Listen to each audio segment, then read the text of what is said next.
నేను చెప్పేది జాగ్రత్తగా వినండి. న్యూ ఇయర్ కాస్త బ్యాడ్ ఇయర్ చేసుకోకండి. న్యూ ఇయర్ రోజు లేదా తర్వాత రోజైనా హ్యాపీ న్యూ ఇయర్ అనే మెసేజ్ వస్తుంటాయి. ఫొటోస్ వీడియోస్తో మీ ఫ్యామిలీ ఫ్రెండ్స్ విష్ చేస్తారు. ఇలాగే సేమ్ సైబర్ క్రిమినల్స్ కూడా మెసేజెస్ చేస్తుంటారు.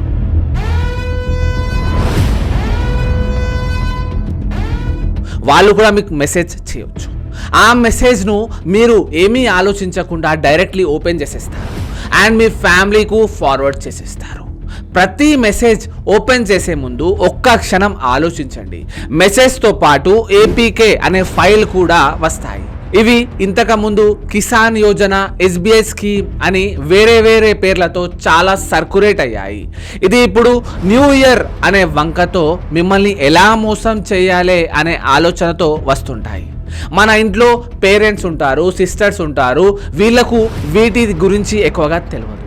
నిజం అనుకొని వాటిని ఓపెన్ చేసేస్తారు, ఇన్స్టాల్ చేసేస్తారు. వాళ్ళు ఇన్స్టాల్ చేసిన వెంటనే ఫోన్లో మాల్వేర్ ఎంటర్ అయ్యి వాట్సాప్ హ్యాక్ అయిపోతుంది. Payments app like PhonePe, Google pay, మీ ఇంటర్నెట్ బ్యాంకింగ్ అంతా యాక్సెస్ వెళ్ళిపోతుంది వాళ్ళ చేతుల్లోకి. మీ personal details like photos, videos cyber నేరగాళ్ల చేతుల్లోకి వెళ్ళిపోతాయి. దాంతో మిమ్మల్ని బ్లాక్మెయిల్ చేసి మనీ ఎక్స్టార్షన్ చేసే ఛాన్సెస్ ఉన్నాయి. మీ వాట్సాప్ యూస్ చేసుకుని మీ కాంటాక్ట్స్కి కూడా వాళ్ళు మెసేజ్ చేసేస్తారు. వాళ్ళను కూడా సేమ్ ఇలాంటి స్కామ్లో ఇరికిచ్చేస్తారు. ఇందులో ఇరికిపోయిన వాళ్ళు బయట చెప్పుకోలేరు. వాళ్ళ వలలో అలా పడిపోతూ ఉంటారు. ఆర్థికంగా, మానసికంగా చాలా లాస్ అయిపోతారండి. ఇలాంటి ఏదైనా మీకు వస్తే వెంటనే 1930కి కాల్ చేసి లేదా www.cybercrime.gov.in అనే వెబ్సైట్లోకి వెళ్ళి కంప్లైంట్ చేయండి.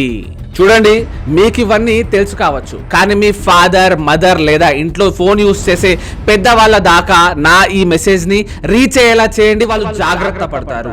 ఈ న్యూ ఇయర్ మీకు కావాల్సిన వాళ్ళకు బ్యాడ్ న్యూ ఇయర్ కావద్దని నేను అనుకుంటున్నానండి. దయచేసి అందరితో షేర్ చేయండి. జాగ్రత్త పడతారు. Advance happy new year.